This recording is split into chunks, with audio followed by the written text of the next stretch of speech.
Vamos a adentrarnos en una de las obras más importantes y desde luego más oscuras de la literatura española. Una historia de pasión, de codicia y de destrucción total. Una que de verdad cambió la literatura para siempre. A ver, imaginemos la escena. Estamos en 1499, más o menos, y de repente aparece esta obra. Anónima, la llaman tragicomedia, y es que mezcla lo más noble con lo más bajo, lo más callejero, y se convierte en una auténtica sensación. ¿Por qué? Pues porque ofrecía una mirada cruda, sin filtros, al lado oscuro del ser humano, y eso en aquella época era, totalmente revolucionario. Y en el fondo, toda la obra gira en torno a esta pregunta, que es tremenda. Y la respuesta, claro, no es nada sencilla. Pero bueno, para eso estamos aquí. Vamos a intentar desgranarla poco a poco. Vale, pues todo arranca con nuestro primer protagonista, un joven noble llamado Calisto. Y su interés por la bellísima Melibea, bueno, no tiene nada que ver con un romance de cuento de hadas. No, no. Esto es otra cosa. Es algo mucho más oscuro, una obsesión, y una muy, muy peligrosa. Y para que nos hagamos una idea de hasta qué punto llega la cosa, aquí tenemos la prueba.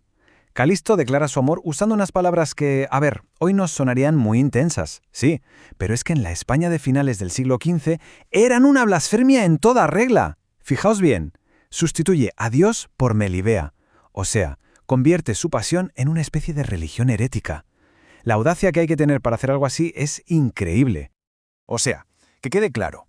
Esto no tiene absolutamente nada que ver con el amor cortés, ese amor idealizado de los libros de caballerías. Nada de admiración pura y distante. Lo de Calisto es un deseo carnal, un apetito crudo, físico, desesperado. Y el simple hecho de poner algo así en el centro de la historia, bueno, era cargarse de un plumazo todas las reglas del romance de la época. Calisto está, como es lógico, totalmente desesperado. Y entonces su criado le da una idea. Una solución, tan ingeniosa como peligrosa. Le dice que tiene que contratar a una profesional. Y esa profesional tiene nombre, Celestina. Y aquí, con este personaje, es donde entra en escena el verdadero motor de toda la historia.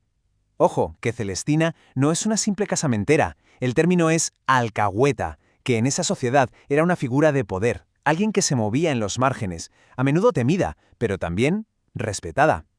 Y Celestina, Celestina es la mejor en lo suyo. Es brillante, cínica, manipuladora hasta la médula. Es en definitiva una maestra de la psicología que sabe perfectamente cómo alimentarse de las debilidades de los demás.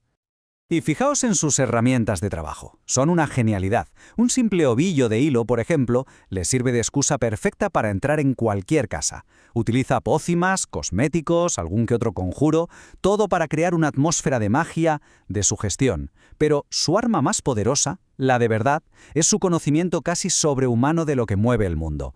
La pasión, la codicia y, por supuesto, la vanidad. Y claro, con semejante arsenal, el plan de Celestina para unir a Calisto y Melibea funciona a la perfección. Demasiado bien, quizás, porque su éxito va a desatar la única fuerza que ni siquiera ella puede controlar, la pura y dura avaricia de sus propios cómplices. Y es aquí donde todo se desmorona, en una espiral de violencia que ya no hay quien la pare. La secuencia es vertiginosa. Primero, el éxito. Celestina cobra su generosa recompensa. Segundo, la exigencia. Sus socios, los criados, quieren su parte del pastel. Tercero, la negativa. Ella, creyéndose la más lista, se niega a pagar. Y esto es un error fatal. Cegados por la rabia, la asesinan allí mismo, en su casa. Y la justicia de la época es fulminante. Los capturan casi al instante y los decapitan en la plaza pública. Así, sin más. En un abrir y cerrar de ojos, lo que era un plan para conseguir el amor se ha convertido en una auténtica carnicería.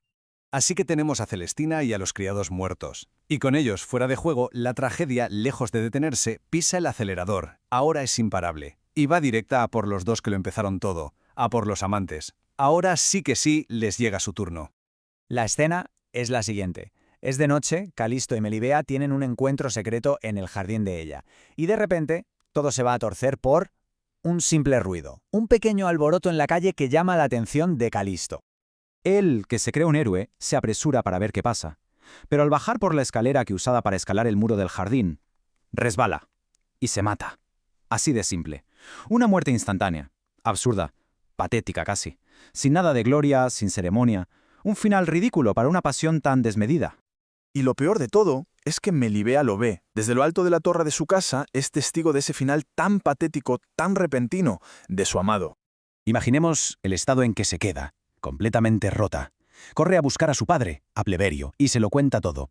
Le confiesa la historia entera con todos sus detalles sórdidos, y él solo puede escuchar, horrorizado, sin poder hacer absolutamente nada. Para Melibea, su vida ya no tiene sentido. Sin Calisto, y sobre todo, sin honor, decide que el único camino es seguirle en la muerte. Y entonces sube a la torre y se arroja al vacío, delante de su propio padre. Un final demoledor. Y aquí viene lo más increíble. La obra no termina con una moraleja, no hay un «y aprendieron la lección», nada de eso. Termina con el lamento desgarrador de un padre, solo, enfrentado a un mundo que de repente ve como lo que es, cruel y caótico. Y es precisamente en ese lamento, en esa falta de consuelo, donde reside la verdadera revolución de la Celestina. La Celestina fue una auténtica bomba literaria. Porque se atrevió a ser real. Los diálogos son crudos, directos. Los personajes son increíblemente complejos, llenos de grises, moralmente ambiguos. Aquí no hay buenos y malos, no hay héroes ni villanos de manual. Lo que hay son personas de carne y hueso, contradictorias, movidas por las mismas pasiones que en el fondo nos siguen moviendo a nosotros hoy en día.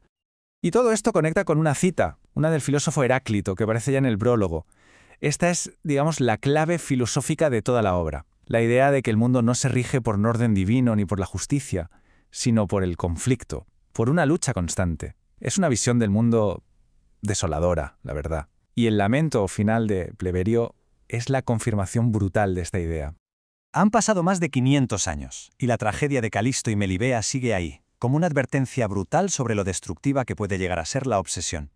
Y nos deja flotando una pregunta, una que es bastante incómoda. Si pensamos en un mundo gobernado por la pasión y el conflicto, ¿de verdad hemos cambiado tanto desde entonces?